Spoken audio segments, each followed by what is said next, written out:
Welcome to Authentic Living with Roxanne, a place where we have conscious conversations about things that really matter in our lives. And now, here's your host, Roxanne Derhaj.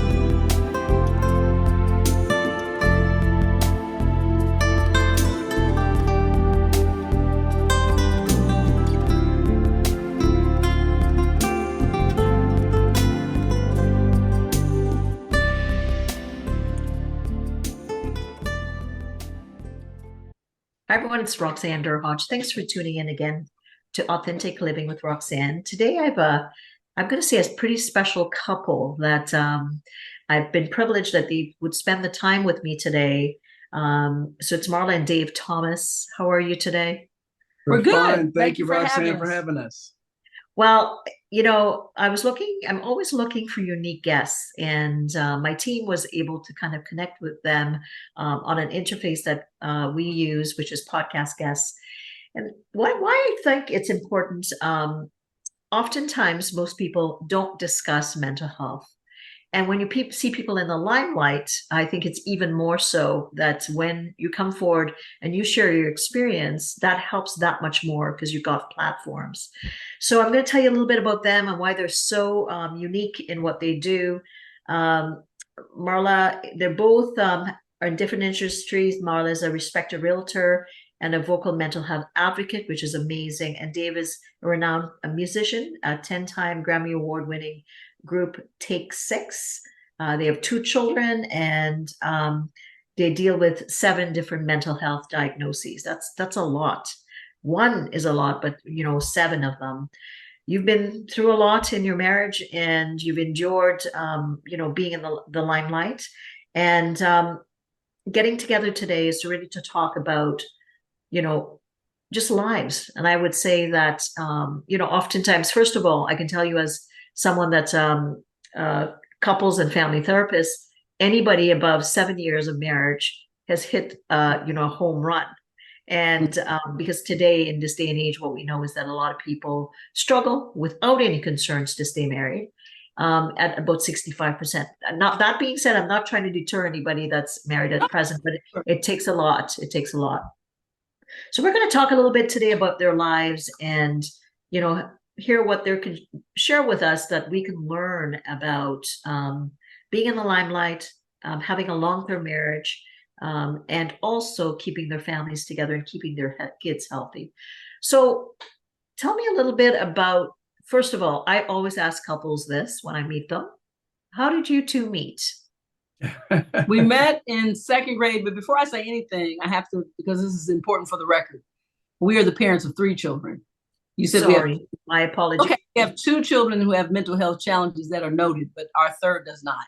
So we've got a 30-year-old, a 34-year-old, and a 36-year-old. Thank you for a 13-year-old grandson. So I got to give credit to all our little, love. Of course. All right, you're gonna hear. I'm probably gonna have to alter this if it should go out saying 2. So thanks for telling me that. Oh, good. Awesome. I got too many stretch marks to claim 2. So we met in 2nd grade. I was 6 years old. He was 8. I don't know why he was in the 2nd grade. I don't know why she says that. At truth. the beginning of the year, I was 7. Sorry. He turned 8.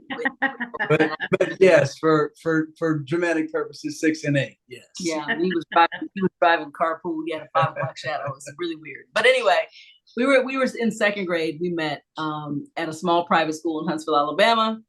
And then, through the years, once you get, go through your little, puberty and attraction stage and whatever, he and I dated. We became high school sweethearts. And then my parents got divorced when I was in the 10th grade. And I moved on to back with my mother in California, which for me introduced a new relationship that ultimately produced a child, which he was unaware of, but was determined in 10th grade that we were going to get married. And I was like, you're ridiculous. Don't be silly. And we did get back together when she was 1 with a very detrimental relationship that I had dissolved, and we got married, and we ended up so we've been married for 35 years. Wow. We'll be 36 in March. And Amazing. Right. Now we're the parents of 3 children that, and we've raised My daughter was 1 when we got married, exactly. And then we had our son and our youngest daughter. And so, my oldest daughter also currently has our only grandson, but our youngest daughter is also pregnant.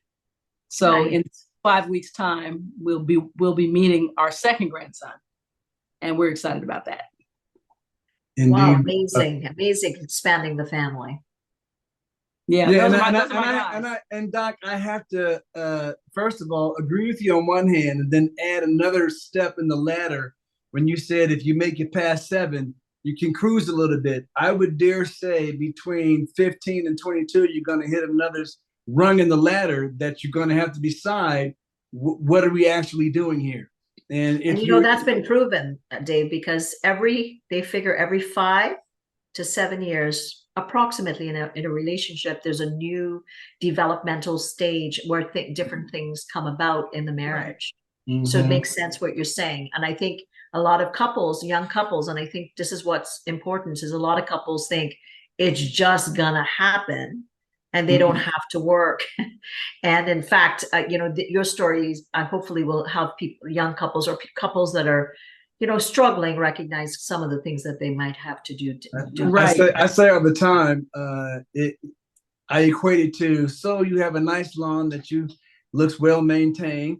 Now stop maintaining it and see what happens. Does it get nicer? Does it just stay the way it is? After a while, it becomes a mess that you can't deal with. And so anytime I hear someone say that they've been in a long-term relationship, I understand struggle is already implicit in that statement. And not just struggle, but a commitment to look at the struggle in an appropriate way to decide what's important and what am I willing to deal with in order to maintain this commitment. And a lot of times in our society today, that is not valued. I worked with the Backstreet Boys, and I was talking to one of them, and he was, asked the same question, how did you stay, in a committed married relationship? He's had way more success than I have. He said, the funny thing about it is people don't ask or take notice when your relationship is going just fine.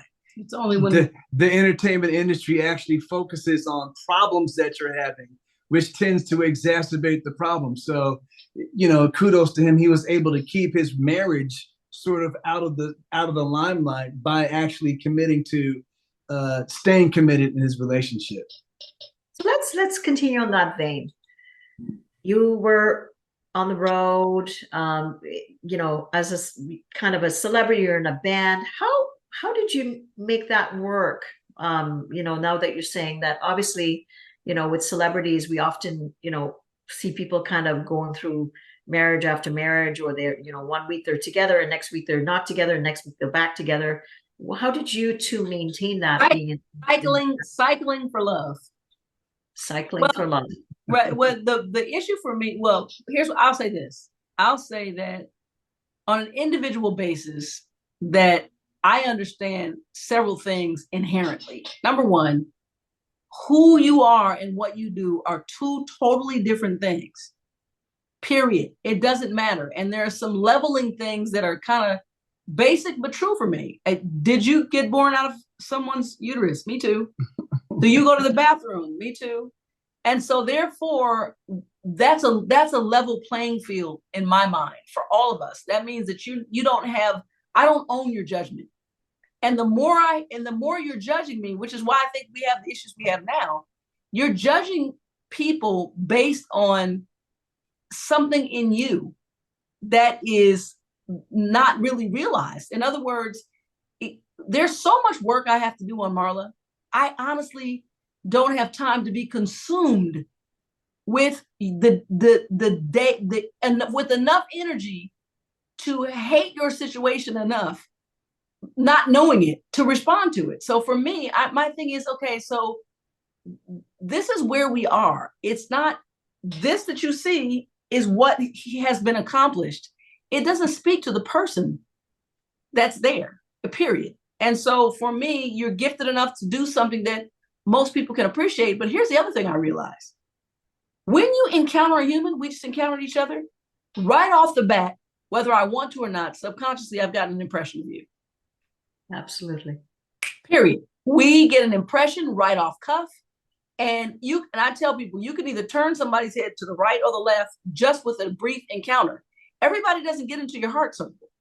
Mm-hmm. But the reality is this is what happens when you live and you encounter life. And so it's just super important for me to understand that about ourselves. And then you bring a different element of humanness, a humanity, a deep core package that we've all been given, that we're working hard every day now to deny these basics: compassion and, sympathy and respect, morality. We're working hard to just say they don't matter, but they do.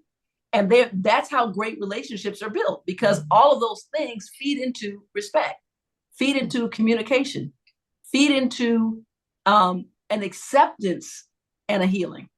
And I would add to that, I would like to say that it is the fact that I value my family so much that it kept me in a place where I needed to be. But in reality, no one is trained, I don't think, sufficiently. I mean, you got to pass a test, you got to study to get your driver's license, you got to pass a test to become whatever profession usually you are if you're going to be in the professional world. You have to demonstrate your competency. But people have kids, and next thing you know, you're learning on the job.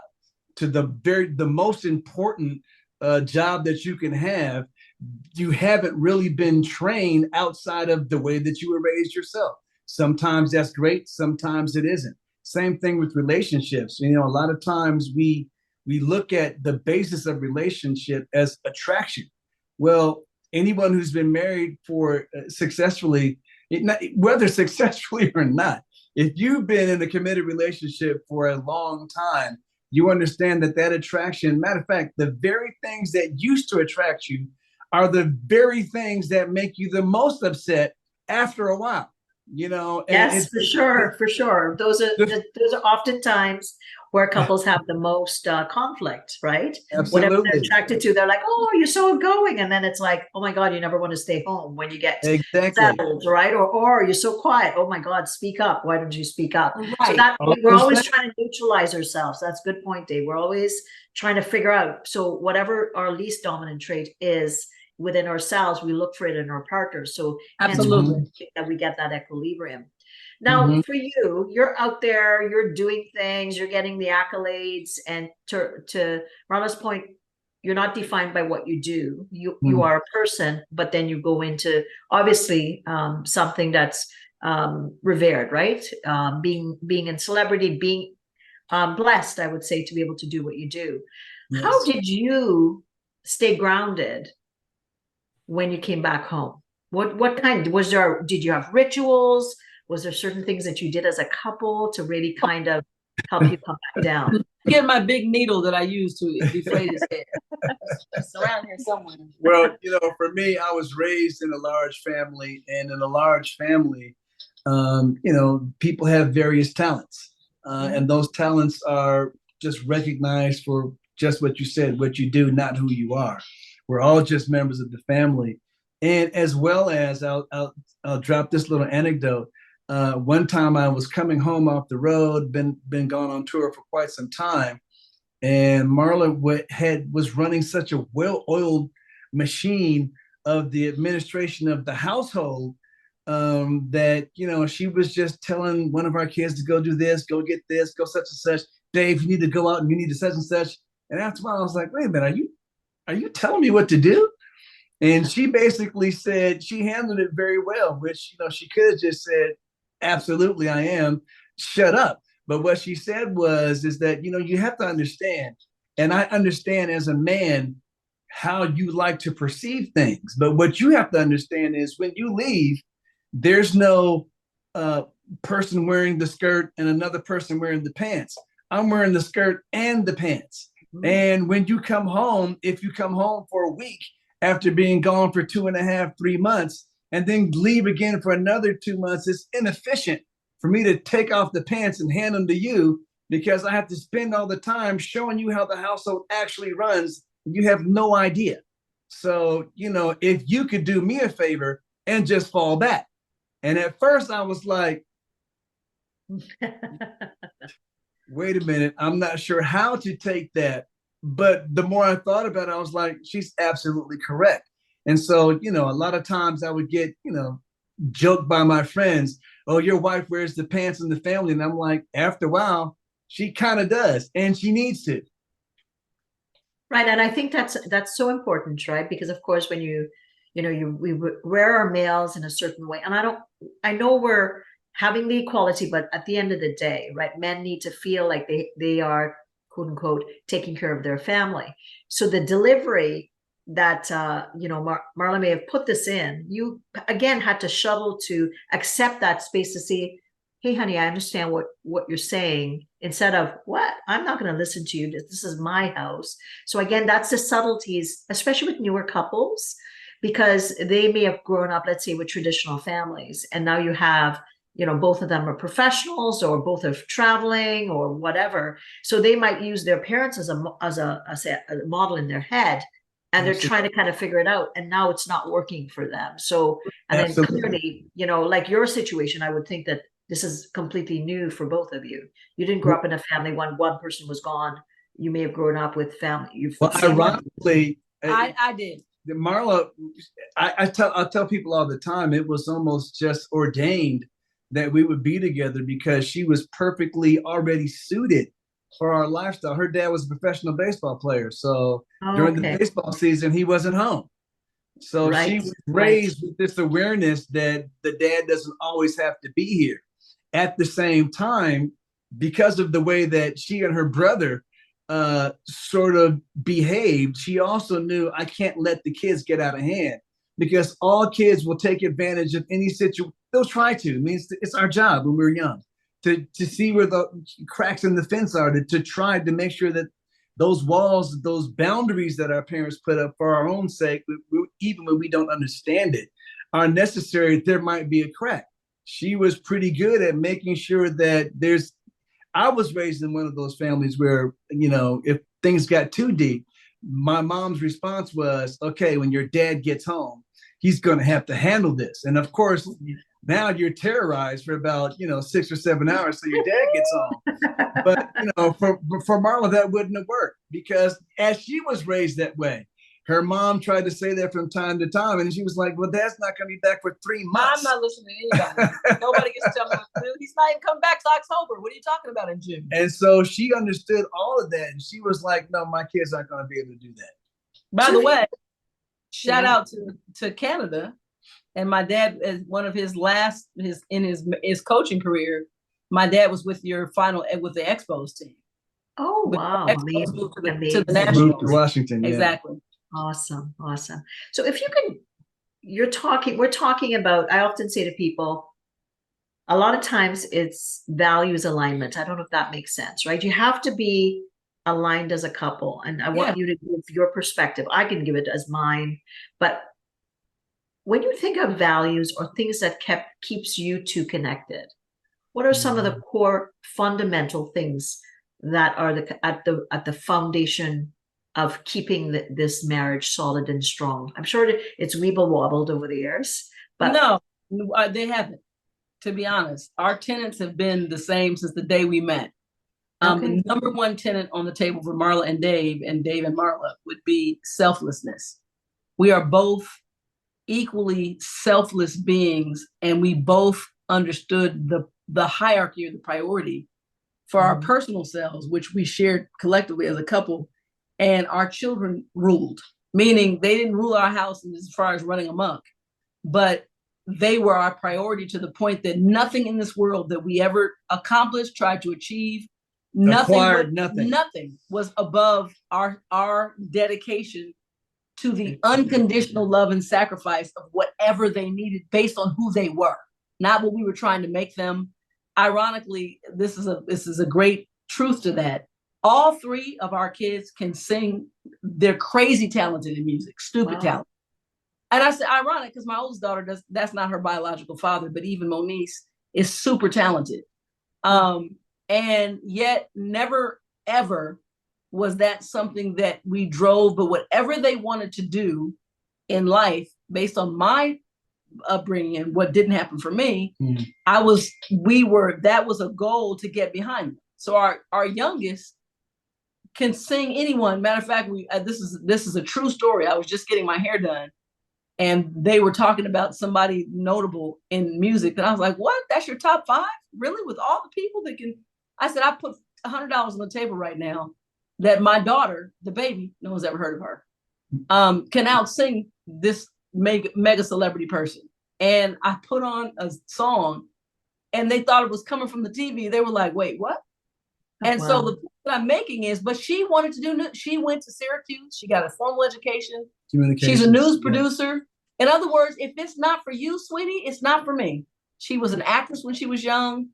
So what I'm saying is that's where we have the same shared value system as people first. And I have to say that to your audience. Mm-hmm. We didn't try to align ourselves. So what do you think we should do? What do you think we should be? I was already this little person as a little person. Like I was already the person who stared out the window at 8 years old in the car with my mother in an upper middle class town with the one homeless person that was there. And as we stopped at the light said, how come they're out there? They have to have somebody. There's got to be family somewhere. Like that was just my me. So understanding who you are.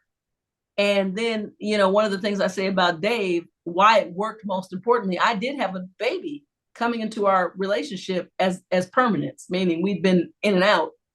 But he was flying home from a trip to Europe on an international Take 6 tour. And he said, well, I'm going to fly into Washington first. We were dating. We were not married. I said, what do you mean you're flying into Washington first? He goes, yeah, I'm gonna see my nieces and my nephews, and one of my nephews wants to ride back to Huntsville with me so he can spend time with his cousins. And I was like, so he said, I'm gonna go spend some time and then drive in with them. You know what I thought? I can't believe he's not spending time with me. I thought, man, that is bionic. These aren't even his kids. He's 22, but his nephews and nieces loved him like he was their dad. And so he literally took that time, and I thought, character. That's character. Like now I don't have to, even though I've known you growing up, now in this stage, I don't have to be scared of what you will or will not be to my daughter.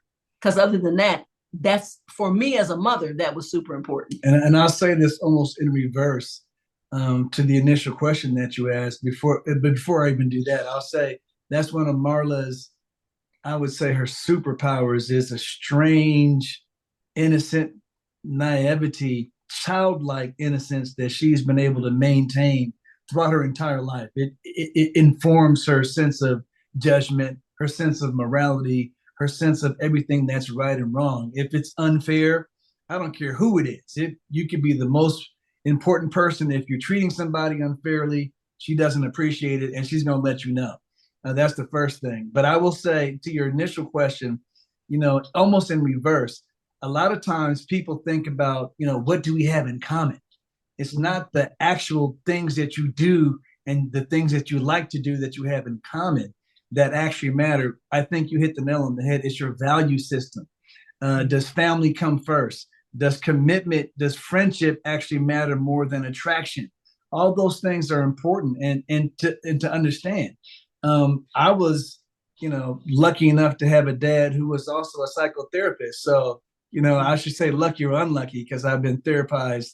Depends on who you talk to. If you talk to my son, he says, "Oh boy, we're in the car. We're going for a ride." Yes, as he's learning new techniques and stuff. Of course, we're the guinea pigs. So, matter of fact, I just finished a very intensive DISC assessment, and I'm sure you're aware of that. Yes. But I'm still learning more about myself every day. And what I started to realize is that not only do I have the normal male tendencies that needs to be appreciated, so to speak, that's part of my personality as well. I need to be appreciated. And I also need to have the security of understanding that when we're going through an issue, when we're dealing with something that, one of us perceives as negative and we have to deal with it. But as long as I can feel that it's not going to diminish the value of our relationship, we can deal with it. Once I feel like the relationship is on the line, it becomes more difficult for me to deal with. Absolutely. And I think what happens to a lot of couples is, they polarize and they forget what it takes to make the other person feel safe, right? And then what happens is, instead of kind of leaning in, all you need is one person to lean in. But ideally, if you have both people recognizing, hey, what does Marla need to be safe and what does Dave need to be safe? Then what happens is, and I often say it's like a figure eight. You always have that cross section where you are able to have big disagreements, small disagreements, but not, have these what I call demon dialogues where you're cutting the other person off to such a point where you can't repair it. And unfortunately, a lot of people don't have the skills. They don't learn the skills. Unfortunately, they may not have been as lucky as you, where you're able to kind of stay centered on your values. And that, and then, in this day and age, it's not working well. Let's go. So I think it's really people just learning some basics, as learning to understand kind of who is the other person truly, to your point. And when the honeymoon and stage is over, do you really like that person? Right. I think that's what doesn't get taught, unfortunately. And in our society today, it's more about the opulent weddings and the where they're going on the honeymoon and the venue, and then a month later when the rubber hits the road, it's kind of like, oh boy, now this is real life. Now what do? We have to get off being on the social media platforms and stuff like that. So I think I think you're so right when you say it's that commonality, that bond of putting your children first that clearly helped you pave that way. So let's talk a little bit about mental health. And when you found out, what was that like? What did you do? And and of course I know you continue to do a lot today with mental health, but tell me a little bit about how you found out and what you've been dealing with. I will say this: any parent, I'm going to speak strictly right now from a parent perspective, any parent who deals with mental illness in their adult children, this is not a new revelation. There are things that have been happening throughout this child's entire life that you may not have been able to put in a box. Two older children, not just one. Right. You may not have been able to put it in a box, but you knew that the behavior was extreme or different or outside of normal growing arcs and development. When we first actually found out formally for our son, his full diagnosis, when we really could put a grip on that, was 23. For our daughter Moniece, she was 21. Almost. What was your son's diagnosis? My son's diagnosis is bipolar 1 with schizoaffective, and Moniece had multiple diagnoses: depression, anxiety, borderline personality. But I have to give a caveat here. We usually don't talk about her diagnosis as openly as we talk about his, on purpose, because she sees this as an attack. She sees this as a deficit. She sees it as a negative. And I'm going to explain why I say it. And to be honest, we've, in several interviews, you're the only person I've said it with, and I'm only saying it to you because you're a psychologist, to be honest. I find that it pushes me as her mother to pray that it brings compassion, because if you keep behaving the way you're behaving as an adult and you expect this behavior to be received as norm, there's no compassion in it. But if you understand that she has a different psychological issue, then I'm hoping to spark compassion beyond what I can personally bring in control, because she is public. And so that's my prayer, that you won't respond to it. It's a scary thing, to be honest. I'm a frightened mom, knowing that we understand and withstand the disrespect, all the things that are triggering and sparking to most people. But yet, as a 36-year-old woman who is doing these things, if I can get someone to understand, and I'll give you a true antidote. Some of the behaviors have been so damaging. And at one point in our lives, she had a friend that, she's in and out with people all the time. Bridges are always on fire. And this bridge had been burned. And the young lady, my daughter said to this young lady, unfortunately her child had passed in a car accident, and the car seat was not properly fitted. And the young lady lost her 2-year-old. And my child said, your baby died because you didn't deserve to be a mom. And, and the girl called me to inform me, I have a lot of respect for you. And I'm like, I'm gonna kill your child. I'm gonna kill her. When I see her, when I find her, this is what's gonna happen. And what I said to this young lady is, listen, I'm a mom. I understand fully what you're saying. I said, however, I want you to think for a minute about your own life. Because even if you find it justified emotionally, it's still a crime. Mm-hmm. And do you want to lose your life? Is she worth that for you? And so that's kind of what I'm really saying. What I'm saying is there's things that I have to consider that are so much bigger than the obvious, also to protect her from herself. So right. She doesn't like this diagnosis, which is the last diagnosis Dave and I got. If there's something else that's been added onto that, I can tell you what we know professionally as we have invested in our children to get answers to help them manage their own selves. So, and I understand her, I defend the fact that I get why she doesn't want that, because certain things are not, they're so stigmatized that it causes a get away from me factor, where some things are somewhat now slowly embraced. Anxiety and depression are the darling. That's almost normative now, but borderline disorder, borderline personality, PD, bipolar, those things, schizophrenia, things that those things sound scary to the general public, and they seem don't have the education by their behavior. It's frightening. When you look at borderlines, I know like the one of the characters on the hit back in the day, Fatal Attraction, that personality base was based on that. Well, that's a scary thing to consider. You understand what I'm saying? So in other words, to say I'm this, and you also don't have a sense of self, and this is your whole identity. So in Monice's defense, I understand why she's not so readily able, aside with the fact that she has, these issues, to say, hey, guess what? I'm also this. Right. And I think that's a good point, right? Like they are, even as myself, knowing what someone's diagnoses are, what I would say is, okay, this is, you struggle with this, but this is not who you are. You are. Correct. This is what you're coping with.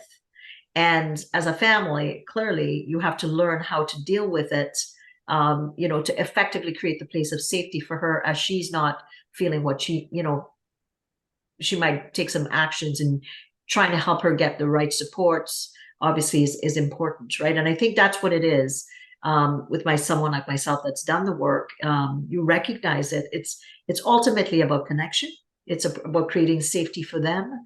And, it's like a diabetic that says, no, I won't take my medication. You can say, you're not going to not take your medication. It's the same thing. And I think, I often say, picking the field, and I've been in this field since I was 21, I'll say I would love the day when we can go to a psychologist or a psychotherapist's office and all sit in the waiting room waiting our turn, like we do a physician. Right. Because that will eventually mean that we've all accepted that our bodies and our minds and our brains are one, and truly they are. But we're so like, oh, it's secretive. We can't say what address we have. We can't have back door. I'm in the lobby. You exit out the back. You're never seen by the next person. That's a fact. That's a good one. Exactly. But I think, now that we're recognizing, and we can learn so much from the East around, our brain and our mind are one and the same as our body. And we have to really educate people about, we can't separate one from the other, right? We have to accept that these are things that are, they're treatable with the right kind of support, with the right kind of learning, so that the average person out there doesn't say, oh, I'm afraid.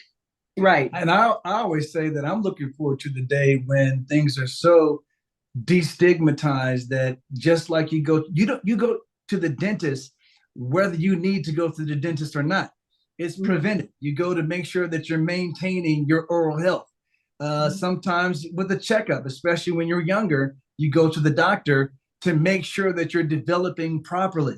Why don't we go to our therapist to make sure that we're seeing the world in the proper perspective, and to maybe potentially, if need be, to recognize that this person is not seeing the world the way the consensus norm is, and we might need to make some adjustments there. These things need to be so normative that it's something that we can almost take for granted. And, unfortunately, we're not there yet.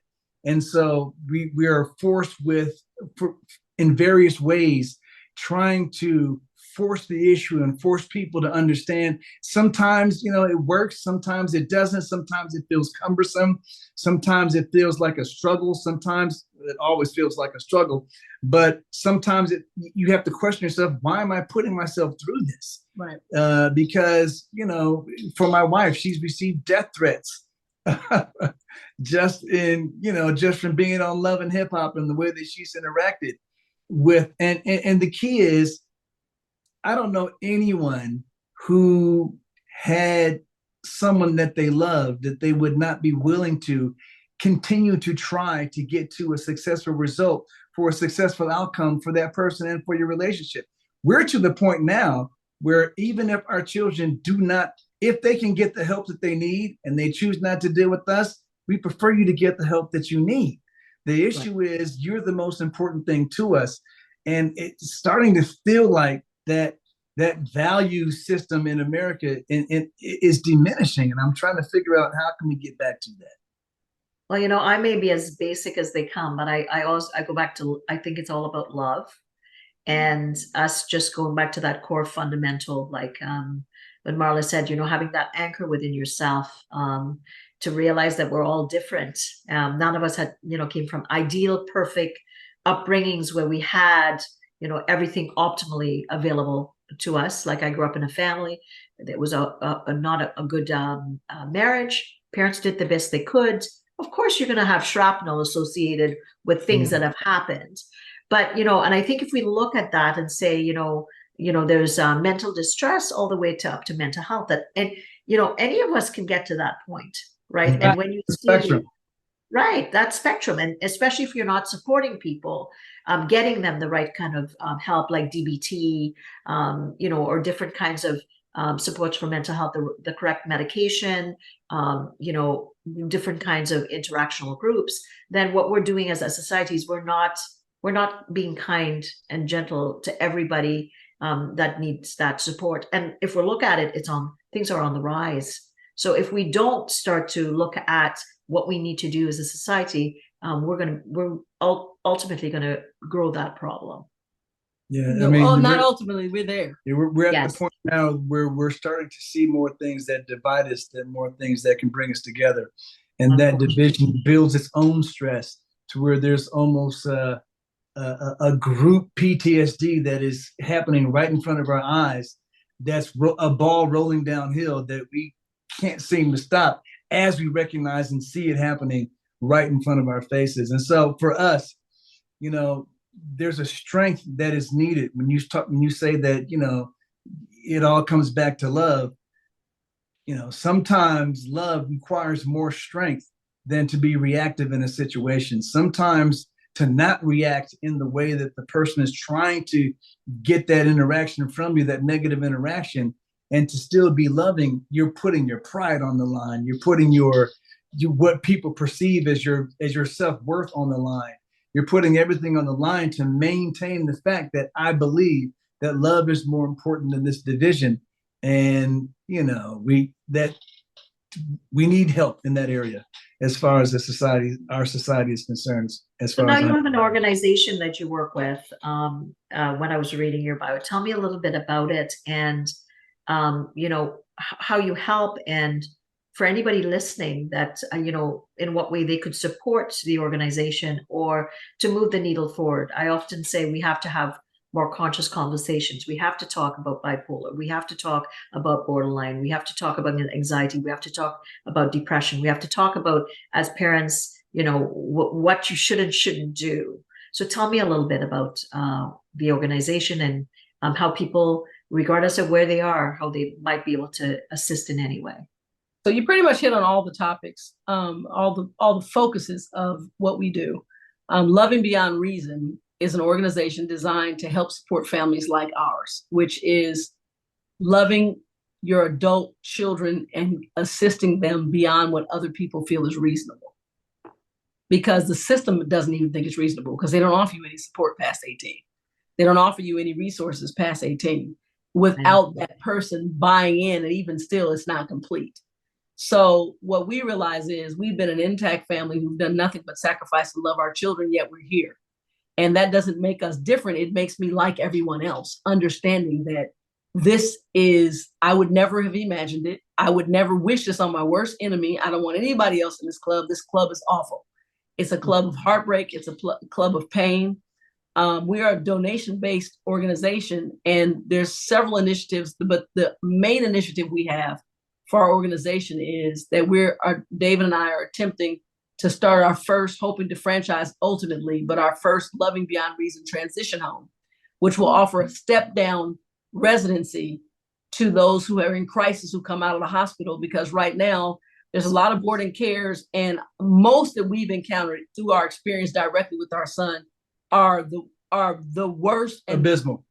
Here's the thing. They're unregulated. So, people are getting money from the government and not actually using that money to implement sufficient service to the clientele. And so, you get picked up by the police. Luckily, we're getting a little bit better at taking that person and not making them a criminal, and get them some mental health help.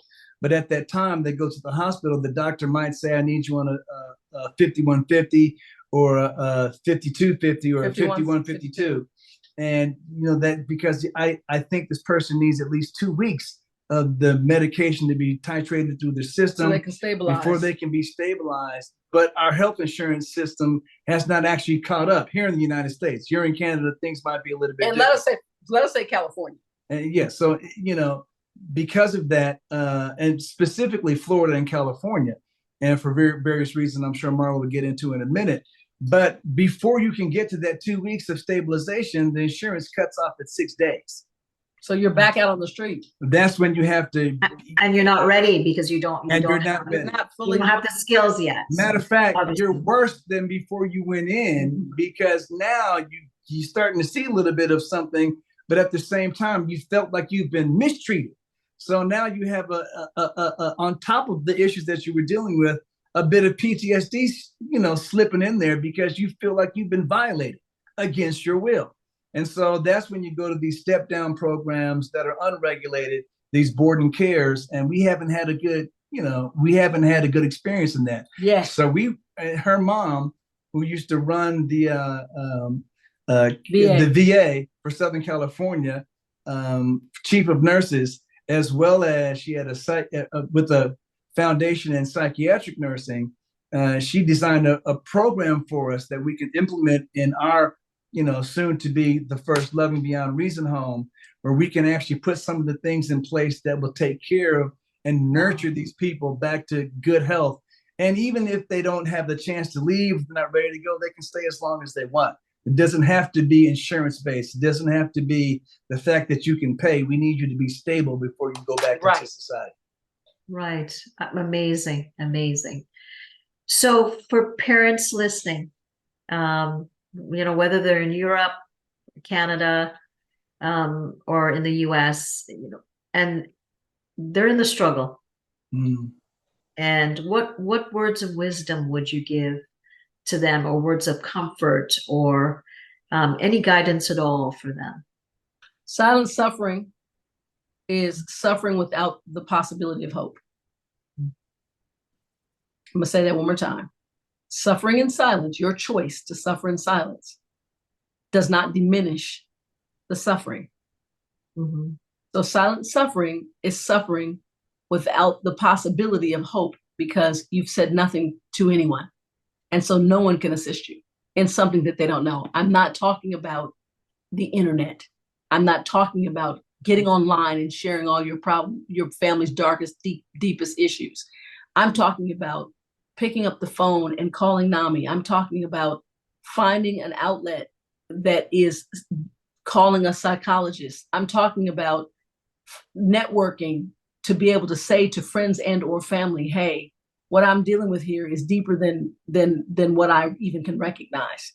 Do you have anybody that can help me?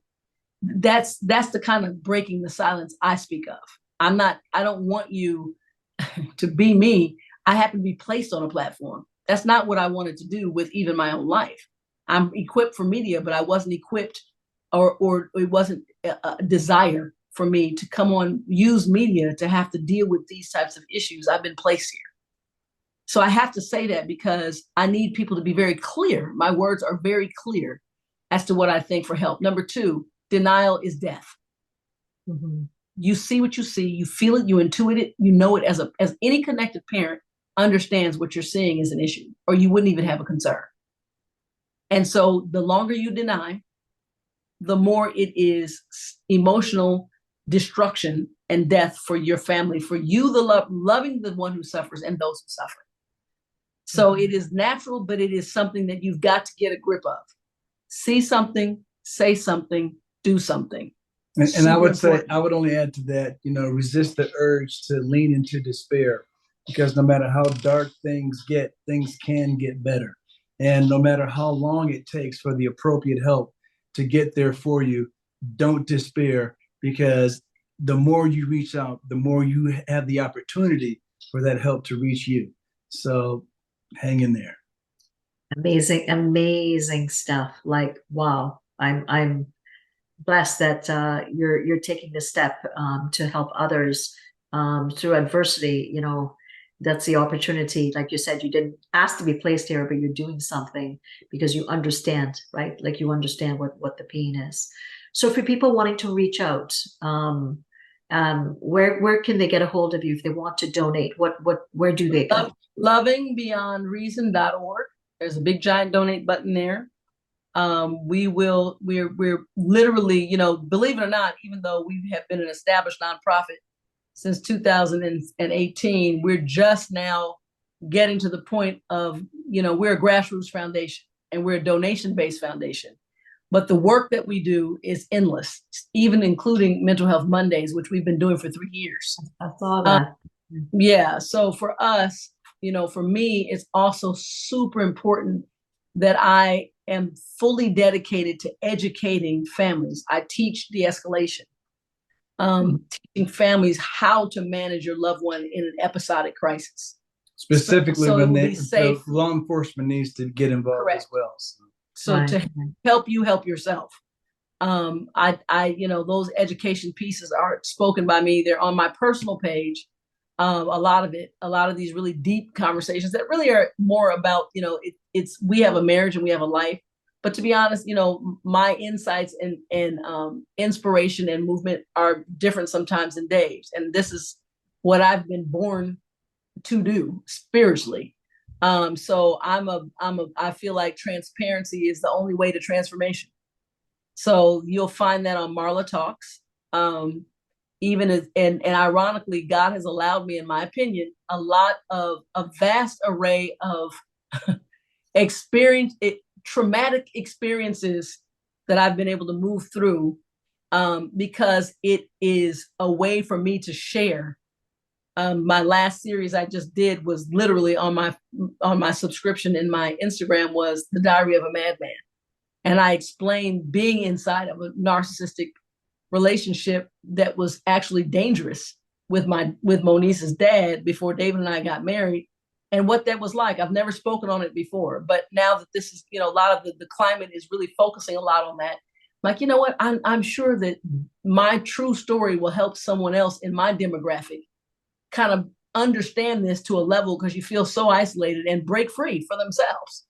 And so it just keeps coming. Well, that's amazing. That's amazing that you do that. And I'm so grateful that I collided with you on Podcast Guests. What an inspiration you both are. And, what am I taking away? I'm taking away that we are given certain things in life, and we do the best that we can, especially as parents and as partners, right? And that in this case, mental health is like anything else. It's something that families cope with. A lot of families, to your point, cope in silence. and there's no need. There's no need. Pain is inevitable, but suffering need not be. So reach out, connect. We are not reptiles. We do not need to shut down. We need to connect.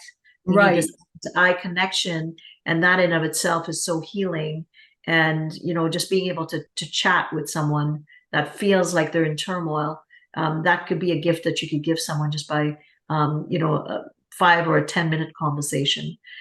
So for everyone listening, please reach out. Please help them out and donate. And for anyone needing to get a hold of me, please, you can also reach out. I talk about mental resilience in relationships at home and at work. You can go to roxannedurhage.com/quiz, where you'll do a quick quiz and we'll send you some information. Again, thanks so much for your time. Very grateful. And for everyone listening, we look forward to seeing you again next week. And please keep these conversations going. I'm telling you, you're doing more good. It warms my heart to know that there are people who are genuinely invested in change. So thank you. Thank you. You're most welcome. Thank you.